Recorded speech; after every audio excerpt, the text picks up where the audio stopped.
What's going on, everybody? It is your boy here, Controversy.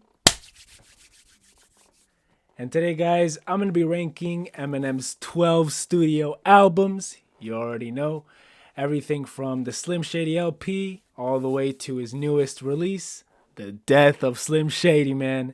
And I did mention to you guys that I was going to do this again because for anybody that doesn't know, for the OG viewers, I already ranked Eminem's albums, his entire discography 4 years ago, around the time he dropped Music to Be Murdered By. And, let's just say that I made some poor choices. But overall, the accents for some songs they weren't that bad. For some songs, it was like, I was fucking cringe. But yeah, Relapse. I feel like it's safe to put Relapse in the D tier.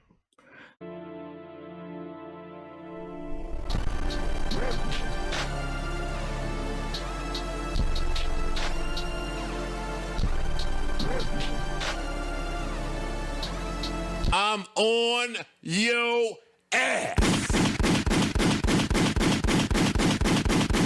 Hear me loud and clear.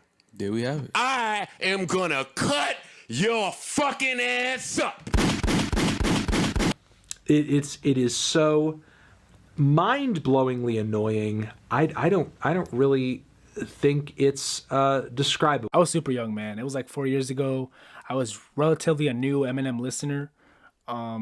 Just trying to get into his albums, understand certain albums, and I definitely made some poor picks in my opinion. But now that I fully got to listen to his catalog, study every album thoroughly, I can confidently say that this list is going to be more balanced. Yeah, man, let's get into it. I got all the 6 tiers right here, from S all the way to the E tier, S being the best of the best and E being the lowest of the low. All right, man, but to start things off, we're going to start off with Eminem's independent 1996 debut album, Infinite. This was before he was signed to Dr. Dre's label. And, some of the production on this album is very boom bap, got some jazz here and there with some hard-hitting drums. Really, it's complimentary of the hip-hop sound at the time, even just kind of taking into consideration the albums that dropped during that time. You had Jay-Z's Reasonable Doubt, Only Built for Cuban Links, Raekwon. And then you had Nas It Was Written, these really iconic gangster rap, mafioso-esque type of albums that really sounds like Eminem took inspiration from. Even just the way he raps, you could definitely say that his style at the time was very reminiscent of Nas and AZ in terms of, using these very big words and just being lyrical as hell. And he does just that. This album to me was awesome. Really just where we get to see a young Eminem flex his lyrical acrobatics. Take a song like Infinite. This is the season for noise pollution, examination, exaggeration, and more cartoons and animation. Hit snare and bass in the track for thug rapper interrogation. I probably fucked that up so bad. Yeah, really, Infinite, like the title track, that's like the whole highlight of this album for me. Not a lot of people remember this album, but nonetheless, I thought this was a very solid debut. Amazing lyrical technicality on display. Honestly, bro, I'm gonna put this album on the D tier. Again, just a young Eminem with flows and cadences that maybe needed a little more work. Nonetheless, it was a pretty solid debut. But it's definitely not. It does not compare to what we got after this. Next up, man, we got the Slim Shady LP. His first major label debut with Dr. Dre, and a cult classic amongst fans and of course amongst me as well. Truly the essence of what made Eminem so beloved in his career. Amazing rapping performances we get from songs like Role Model, Bad Meets Evil, Get You Mad, Rock Bottom, 97 Bonnie and Clyde. My Name Is, just amazing lyrical talent on display with this album. The production was awesome, we get some, kind of have these hard-hitting drums here and there, these snares. The production was awesome. The concepts were well executed. Still really a cult classic in this man's catalog, man. But I really got to put this on the S tier, easily. All right, man. Next up, we're going on to an album that, in my opinion, is one of his best albums in his entire catalog. This took the Slim Shady alter ego to the next level in terms of aggression, passion. And this album, next to the Slim Shady LP, contains some of his most memorable, best songs to date. I'm talking about the Marshall Mathers LP, man.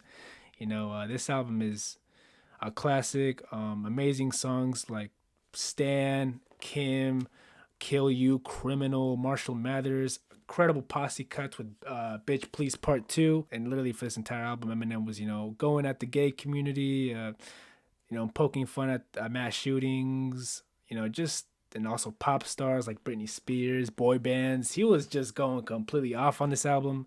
Like, man, if you listen to the Slim Shady LP and then this album, he took it to the next level with this album easily, which is why I got to put this album on the S tier. Still one of his best albums, in my opinion. One of my very first rap albums that I ever got into, next to Tupac's All Eyes on Me. And it just really made me appreciate how outspoken and how courageous, how brave you can really get when it comes to hip-hop music. All right, man. But next up, we're going with the Eminem Show. You already know, another classic in this man's catalog. Definitely his most vulnerable album up to this point, where he details everything from losing his daughter and of course domestic violence with him punching the bouncer that was flirting with his girl Kim at the time, and obviously dealing with the pressure of fame and the tribulations that come with that. He was dealing with a lot, but again, this to me is Eminem's most vulnerable album, and a lot of people agree with it. Amazing production, hard-hitting drums and snares, so many great songs on here. Sing about Hollywood, business, the eerie atmosphere of cleaning out my closet, just where he completely goes in on his mom. Like, geez, I still get goosebumps whenever I listen to that. Holy shit. Say What You Say. Yeah, man. And of course, an amazing posse cut with D12. There's nothing to say, man. It's a classic. It's an S tier. Like, come on. I should just stop talking and just start putting these albums on here. All right, but next up, we're going on to Encore. Yeah, Encore. To me, Encore is... I have a love-hate relationship with Encore. I'm like half and half with it. You have, again, some of his best songs on here, like Mockingbird. Well, where it's such a beautiful, heartfelt tribute to his daughter Haley. And then like Toy Soldiers, where he's trying to, kind of just end the beef, keep it from escalating. Yeah, and of course, this is kind of the first time we see Eminem getting a lot more political. Well, actually, no. Sorry, I lied. The Eminem Show, he has Miss America, and here he has Mosh. So he's definitely a lot more outspoken when it comes to his political beliefs with these two albums. But yeah, there's definitely amazing highlights on here, but there's also some misses, man. You have Ass Like That, Rain Man. My first single, the production is awesome, but it's just so obnoxious, so childish, and I don't know.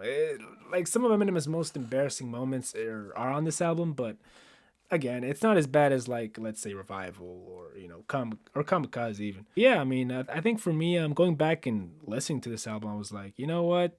It's not a bad album, but it's not a good album either, man. This was during the time he was in his drug addiction. I get it, popping pills and all that. So he was definitely getting very lazy when it came to his writing and song concepts. But I don't know, man. I'm feeling a C tier with Encore. It's right smack in the middle. It's not bad, but it's not good. It's definitely a lot better than some of his other stuff for sure. It's better than some albums. All right, next up we're going to Relapse. Now this album right here, man. Now for the OG viewers that don't remember seeing my last tier list video that I did for Eminem, I put Encore over Relapse, man, and that was just going back and seeing that, I'm like, why did I do that? Encore is nowhere near Relapse. The concept on this horrorcore album was so creative. Everything from, Slim Shady being portrayed like in this very old atmosphere, and like just the song concepts, everything from the interesting narrative in Same Song and Dance to amazing lyrical performances in Underground, Music Box with its amazing production, Stay Wide Awake, Hello. There's just so many amazing songs on this album. Man, that honestly, when I listen to this album, like, it's just so perfect for the fall. It's so perfect for the fall season. So many amazing production choices. The concept was so interesting.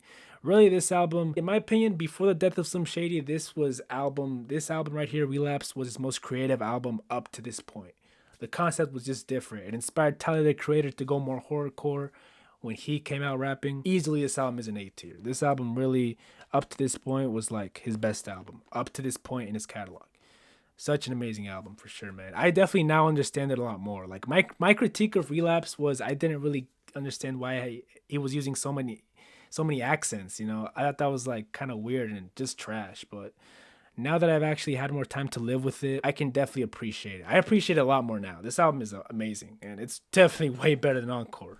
Way better. Right, man. Next up, we got Recovery, which is honestly, like, you can see it as a step down from Relapse, in terms of the concept. It's definitely a pop album, especially with collaborations from Pink and Rihanna. But nonetheless, you do get your amazing rapping performances: Cold Wind Blows, On Fire, Untitled, Rydas. Don't even get me started on the triumphant No Love with Lil Wayne. Holy shit, man. That song is still awesome. That song is still in my rotation, man. I still go back to that song every time I'm working out. Still an awesome song. But yeah, I did enjoy Recovery, man. I thought it was a cool album, a lot more pop. Definitely a step down from the interesting concept we got on Relapse, which is why I'm putting it on the B tier. I don't think it's way better than Relapse. I'd be crazy to do that. Relapse is way ahead of Recovery. But next up, man, we're going on to the Marshall Mathers LP 2. A sequel to his classic, the Marshall Mathers LP. Now, in no way do I think that the Marshall Mathers LP 2 is better than, the first one. Nor do I think it's a proper sequel to the first one. There's just so many great, iconic songs that he brought with, Marshall Mathers LP. But nonetheless, you do get some interesting song concepts, like in the song Bad Guy, that being a sequel to Stand, which I had no idea up until recently. You get that song concept. You get amazing rapping performances like Groundhog Day, holy shit, Evil Twin. Survival was cool, but you also get some cringeworthy moments like, Berserk, which I don't understand why he thought it was a good idea to rap over this rock-infused beat. Like, honestly, Eminem is not good on rock beats. He's like, and anytime he ever does it, he comes off so obnoxious. Sing for the moment. That's the only time he actually did a good job. Other than that, man, the production, he's not good with those type of production choices. He's not good. He's terrible, if anything. But nonetheless, I did enjoy Marshall Mathers LP 2. In my opinion, this was his last best album before he made those other duds of albums. Yeah, but I got to put on the A tier. I enjoyed it way better than Recovery.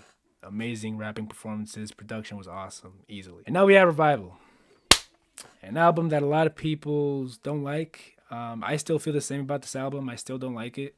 It's a pretty bad album still. But nonetheless, I went back to it. I listened to it. And, I don't hate it as much as I used to. There's still some cringeworthy bars here. Like the whole toilet shit, X slacks bar. That was terrible. Still some lows on here. Like, for example, the song Framed. Him doing a remake of 3AM. Like, that was corny as fuck. And then Untouchable, where he's rapping over, again, another rock beat. Again, this dude does not sound good on rock production. And even the concept of that song, too, was just so poorly executed. I couldn't even take it seriously. It was like him rapping in the perspective of a white cop and what he sees and how he sees a black person, and then black person, how he sees America. It's like, white boy, you're untouchable. Terrible, man.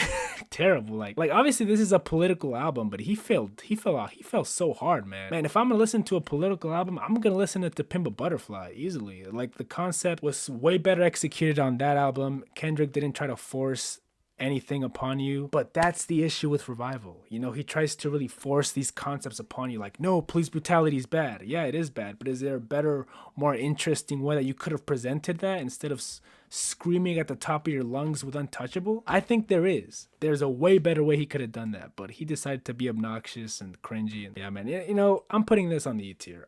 Again, I consider E tier like bad, but not completely trash. This album has grown a lot for me. I don't hate it as much as I used to, but I still don't like it, man. It's still pretty low tier. But next up, we're gonna go on to Kamikaze, a step up from Revival. Definitely way better rapping performances. Ringer, Not Alike. He goes in on fucking MGK. Fall was an awesome beat. But again, he still has these repetitive, cringy pop performances with Jesse Reyes, good guy, nice guy. I'm like, I couldn't do without that. I've had enough of that. You've already did that with Revival. You did that with Recovery. Can we please move on, man? And then we have this cheap knockoff of a Drake song with Normal. Why can't you bitches be normal? Always gotta be so extra. Like, bro, you did not have to do that hook. That is the most embarrassing shit I've ever fucking heard. In terms of popularity, Drake was at his peak in 2018. But why didn't you just call Drake up to do the hook on that song? Like, you did not have to embarrass yourself like that, man. Again, I think this is better than Revival, but it's still a pretty mid album. in my opinion. Still don't like it too much, but it's way better than Revival to me. So I'm putting it on the D tier. All right, now we're getting on to Music to Be Murdered By and the Death of Slim Shady, man. So Music to Be Murdered By was definitely a step in the right direction. It was way better. Way better rapping performances. Production was a lot more atmospheric and eerie. You know, it definitely did fit in with the concept of making music to be murdered by. You can almost see it as a Halloween album, really. But, you know, Unaccommodating, Premonition, I Will, like so many great rapping performances on here, man. Yeah, I mean, I did love this album. And the features were cool too. You know, Don Toliver, Black Thought, Q-Tip, King Crooked. Just, it was awesome. Like, this is the Eminem that really I missed. You know, the Eminem that was just rapping his ass off, not making any of these cringy ass performances. But of course, we do get that, you know, with songs like for Stepdad and Never Love Again. You know, okay, like you're rapping about your stepdad again. You're making these toxic, violent relationship songs once again. I've had enough of that. Why are you still doing that? That was my only issue with this album, just how repetitive it was in terms of those concepts. But other than that, I enjoy this album way more than his last two before this, which is why I'm putting it on the B tier. I don't think, but in no way do I think this album is touching Relapse or Marshall Mathers LP too. No, this album is not touching those albums. So I think a B tier is fair. All right, man. But next up, we're going on to his latest release, The Death of Slim Shady. His newest concept album, really with such an interesting concept. This album is one of his most creative albums that he's had in a while. Everything from, you know, him kind of bringing Slim Shady or Slim Shady coming back into 2024, him capturing Eminem and just kind of like impersonating him, you know, making all these controversial remarks about short people, Candace Owens, Caitlyn Jenner, I think. That was her name. Just saying a bunch of bullshit. You know, again, just being Slim Shady, right? In my opinion, I would have cut off the track list on Guilty Conscience 2, because that's kind of when, you know, Eminem kills off Slim Shady for good, Death of Slim Shady. I would have cut off the album right there. If it was right there, I would have put it, you know, okay. Then it would have been an amazing album.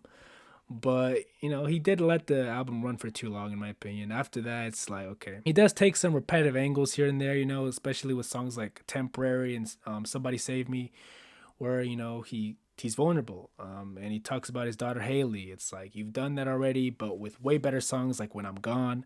And, of course, Somebody Save Me, where, you know, he's basically apologizing to the people that maybe he feels like he failed in life. Again, almost making it like a closure to the album, you know, as a goodbye note to his family and friends after he would allegedly pass away. Yeah, and he did that already with A Rose, where, you know, he's rapping about his drug addiction and how it landed him in the hospital and how he wished he could have been present at his family members' weddings and is not seeing his daughter Haley grow up. And yeah, so, you know, some repetitive angles here and there, but, you know, I did appreciate it. I did have some leniency with it because, you know, Temporary, man, that song made me cry. Yeah. But, man, still, amazing rapping performances. Probably a lot better than Music to Be Murdered By. I mean, you got Feel, you have Lucifer, Antichrist, Lucifer. Okay, but in terms of production, I do think that Music to Be Murdered By easily was the way better produced album, in my opinion. The production on this one is a little bit simple, you know, maybe too bland. Just some basic drums here and there, but nonetheless, that wasn't a huge issue, but I wish it could have been more diverse. But yeah, you know, man, it is what it is. But again, this album to me is his most creative album in a while. Definitely a lot more interesting than his last one. So for that, I'm putting it on the A tier. Now, whether you guys agree with me on that, let me know in the comment section down below, man. Like, I was kind of fighting the urge, like, is it better than Music to Be Murdered By? You know, again, I have my reasoning. In terms of production, I'll give it to Music to Be Murdered By. In terms of the concept and how interesting it really was, I'll give it to The Death of Slim Shady. Now, no way do I think that this album is in the level of these two albums, but it's not bad, man. It's definitely, again, it's his most interesting album to me in a while. Yeah, man, there you guys have the tier list. I hope you guys enjoyed. What do you change about this? Would you put a certain album higher than the other? Or is maybe where I got it wrong? You know, just let me know in the comment section down below on how would you organize certain albums. But other than that, I will see you guys in the next video.